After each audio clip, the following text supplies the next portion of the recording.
Donc le Seigneur dit, le moyen, le seul par lequel nous allons pouvoir demeurer sous l'abri, c'est d'avoir les regards fixés sur lui. Parce que tant que tu seras en train de le regarder, de le contempler, tu n'auras pas le temps de regarder dehors, d'envier les siens qui sont dehors. Non. Plus tu le regarderas, plus tu seras ébloui. Et c'est pourquoi un homme de Dieu avait vu la vision du Seigneur. Il a reçu la vision du Seigneur. Et il pose cette question au Seigneur. Il lui dit, mais tu dis que lorsqu'on va mourir, qu'on va aller dans ton royaume, on va passer tout le temps à t'adorer. Le Seigneur dit oui. Et il pose la question au Seigneur. Il dit, mais est-ce qu'on ne va pas s'ennuyer? Ça sera monotone. On va t'adorer seulement d'éternité en éternité, ça va être monotone. Le Seigneur sourit et lui dit ceci. Il dit, non, vous n'allez pas vous ennuyer. Il dit, parce que chaque fois que quelqu'un dira gloire à Dieu, il verra un autre pan de ma gloire. S'il dit 1000 fois gloire en Dieu en une minute, 1000 fois en une minute, il verra un autre pan de ma gloire. Alléluia! Il verra toujours un autre pan de ma gloire. Ça veut dire que tu ne peux pas t'ennuyer. Oh, la gloire de Dieu, c'est la chose la plus merveilleuse.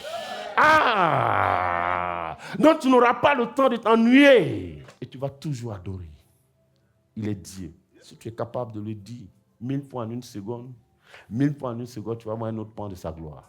Si Jésus est ton sens d'intérêt,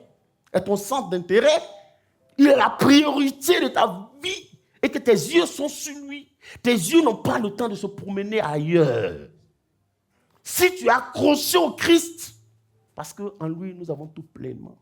L'amour, le pardon, l'intelligence, la pureté. Nous avons tout en lui. Tout en lui. Tout. Et la Bible ajoute même pleinement. Donc, c'est-à-dire, tant que nous aurons nos regards fixés sur le Christ. Et il dit, c'est un travail quotidien. La transformation n'est pas instantanée. C'est chaque jour. Parce que à chaque jour suffira sa peine. Et c'est pourquoi le Seigneur lui-même dit que ce livre de la loi ne s'éloigne point de ta bouche. Médite le jour et nuit. Donc c'est progressif, c'est tout un processus. Et il dit, 2 Corinthiens 3, verset 18, là, il dit, nous tous comme le visage découvert dans un miroir, j'ai expliqué. Donc c'est pourquoi il a pris l'image du miroir, pour dire que plus tu vas te rapprocher, plus tu vas voir de façon plus claire. C'est comme une batterie qui doit se recharger chaque jour. Dans les véhicules, il y a des batteries. Quand l'alternateur est défaillant, la batterie ne se recharge plus. Et si la batterie ne se recharge plus, elle va mourir. Et le véhicule ne pourra plus fonctionner. Donc, c'est-à-dire, chaque jour, comme une batterie, tu as besoin de te recharger. Et c'est pourquoi le Seigneur dit, méditez jour et nuit. Écoutez, moi, ce que je suis en train de vous dire ce matin-là, c'est la clé. Et donc, nous sommes en train de parler de la puissance de la contemplation. Le deuxième point, il dit, comme dans un miroir, nous tous qui, comme le visage découvert, contemplons dans un miroir. Contempler ici, bien-aimé, assure-toi. Ça veut dire quoi, contempler? Contempler en français veut dire considérer une chose avec toute la force de son attention. Waouh! Mais le mot, la contempler, ce n'est pas en vain. C'est une adoration. C'est-à-dire, c'est vouloir se fondre dans le Seigneur. Il dit, c'est considérer une chose avec toute la force de son attention. C'est-à-dire une concentration intégrale. Tu dois être concentré.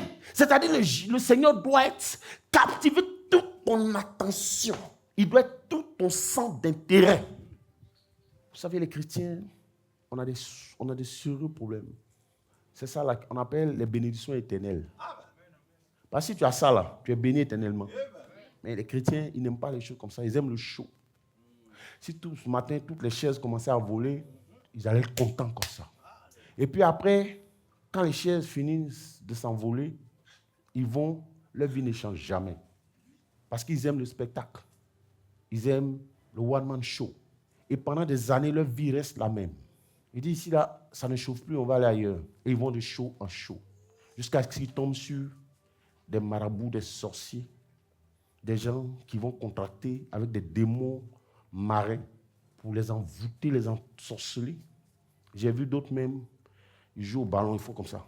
Aucune prédication. Quand il fait ça, tout le monde tombe. C'est comme ça qu'il fait. Son pied. C'est juste comme ça. Il y a d'autres qui font comme ça. Quand ils font ça, tout le monde tombe. Mais ce n'est même pas sérieux. Le Seigneur n'a pas dit, tombe du jour et nuit. Il dit, médite la parole jour et nuit.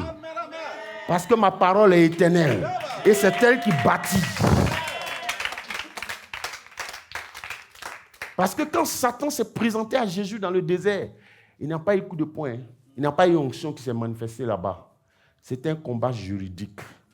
Chacun sortait un attique. L'autre sort pour lui. Et Jésus a gagné le combat par la parole. L'onction n'est pas éternelle, c'est passager. Mais la parole est éternelle.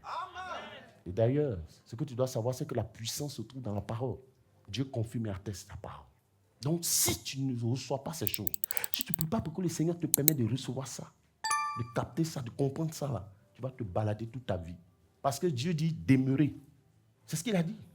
Donc, la transformation. Maintenant, on parle de transformation. Il dit, vous serez transformés en la même image. La transformation est un processus. C'est pourquoi la Bible parle de persévérance. Persévérer. Celui qui persévérera jusqu'au bout sera sauvé.